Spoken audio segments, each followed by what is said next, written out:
मित्रांनो, स्वागत आहे आमच्या YouTube चॅनलवर। तर मित्रांनो, तुम्हाला 3 लाख रुपयापर्यंत जर तुम्ही कर्ज घेतलेला असाल आणि वेळेवर परतफेड केलेला असाल तर तुम्हाला राज्य सरकार मार्फत यावर 0% व्याजदर मिळणार आहे। आता 2021 चा जो शासन निर्णय आहे त्यानुसार जर आपण बघितलं तर या अगोदर जर तुम्ही 3 लाख रुपयापर्यंत कर्ज घेतलेला असाल तर तुम्हाला 1% व्याजदर सवलत योजनेअंतर्गत लागू करण्यात आलेले होते। पण 2021 च्या शासन निर्णयानुसार 3 लाख रुपये जर तुम्ही कर्ज घेतलेले असाल, पीक कर्ज घेऊन त्याची मुदतीत परतफेड करणाऱ्या शेतकऱ्यांना 3% व्याज सवलतीचा लाभ देण्यात येत आहे।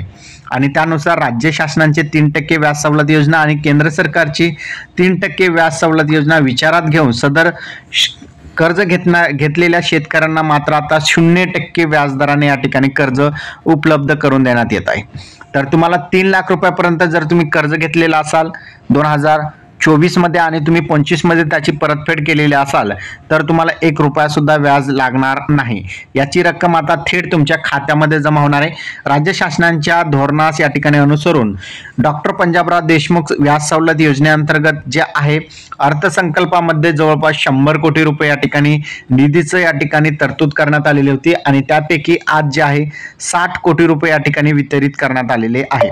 तर नियमित कर्ज फेड करणाऱ्या शेतकऱ्यांसाठी एक आनंदाची बातमी आहे। आता व्याज सवलत योजनेअंतर्गत त्यांची जे काही व्याजाची रक्कम आहे ती राज्य सरकार जे आहे थेट खात्यामध्ये जमा केले जातील। सर्वात अगोदर ही जी रक्कम आहे बँकेमध्ये जमा केली जाईल। बँकेद्वारे जे आहे जे काही पात्र शेतकरी वर्ग आहेत त्यांच्या खात्यामध्ये जे काही पीक कर्जाचं खातं असतं त्या खात्यामध्ये या ठिकाणी ही रक्कम जमा केली जाते। तर अशा प्रकारे बघितलं तर शेतकऱ्यांसाठी एक आनंदाची बातमी।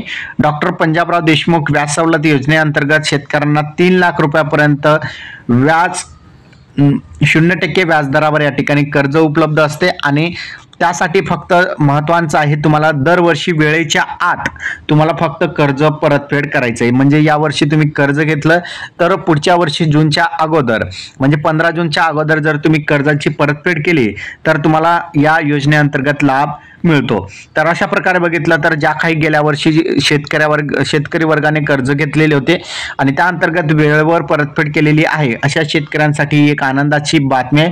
तुमची काही व्याजाची जी रक्कम असेल आता थेट तुमच्या कर्जाच्या खात्यामध्ये जमा केली जाणार आहे। ही एक महत्त्वाचा अपडेट होता। अपडेट कसा वाटला कमेंटमध्ये नक्की सांगा।